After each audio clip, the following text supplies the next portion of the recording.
रामधुन पर झूम उठे नीतीश कुमार। यानी रामनवमी के कार्यक्रम पर एक आयोजन किया गया था पटना के डाक बंगले चौराहे पर, उस पर नीतीश कुमार काफी झूम रहे थे रामधुन पर। और इससे लग रहा था कि जो आरजेडी पर आरोप लगा रही, विपक्ष का कहना था कि जो हम इन पर आरोप लगा रहे वो सब सही है, इनका भगवाकरण हो चुका है। लेकिन ऐसा नहीं है। नीतीश कुमार ने कभी भी एक पक्ष की बात नहीं की, उन्होंने हमेशा दो पक्षीय पक्ष को रखा। अब इस स्थिति में देखेंगे, इसके पीछे बहुत बड़ा कारण है कि नीतीश कुमार के साथ एनडीए में रहना उनको काफी कंफर्टेबल वो रहते हैं। जब आरजेडी के साथ जाते हैं तो उतना कंफर्टेबल नहीं होते।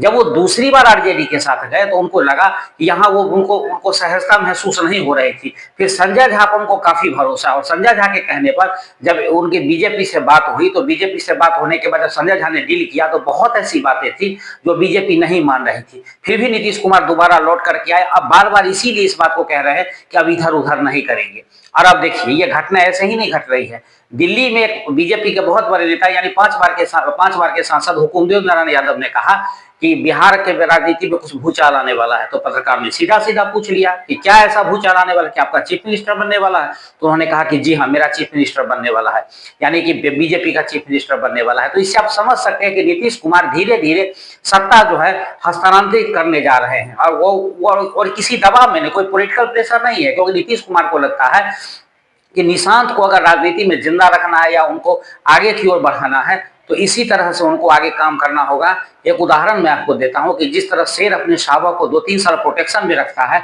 और एक सेफ जगह पे रखता है, उसके बाद उसको वह जंगल में छोड़ता है, उसी प्रकार नीतीश कुमार चाहते हैं कि बीजेपी के साथ रहने पर निशांत जो है बिल्कुल सुरक्षित रहेंगे, वहीं आरजेडी के साथ जाने पर उनकी सुरक्षा की गारंटी कोई नहीं है। मतलब यानी कि उनको पॉलिटिकल उनका डेथ हो जाएगा और पॉलिटिकली रूप से उतने आगे नहीं बढ़ पाएंगे। जिस तरह कर्पूरी ठाकुर के बेटे वगैरह को देख रहे हैं कि जिस लेवल के उनको होना चाहिए था वैसा नहीं बन पाए, क्योंकि उनके पीछे किसी का हाथ नहीं था।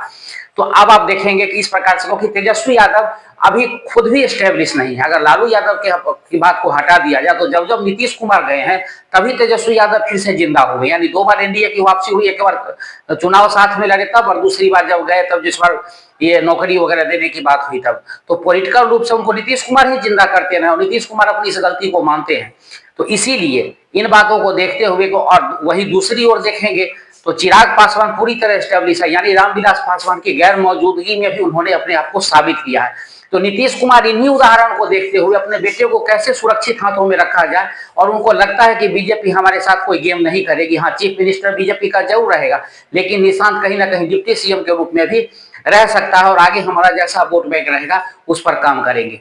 तो इन दावेदारी को देखते हुए, इन तमाम चीजों को देखते हुए जिस प्रकार से नीतीश कुमार ने अपना कदम उठाया है, उसे साफ लगता है कि वो पूरी तरह सहजता के साथ सारा काम कर रहे हैं। जिस तरह वक्फ बोर्ड के मुद्दे पर उनको चारों तरफ से घेरा गया, उन पर काफी टिप्पणियां हुई, उन पर काफी आरोप लगाए गए, लेकिन उन्होंने एक बार भी किसी चीज का जवाब नहीं दिया।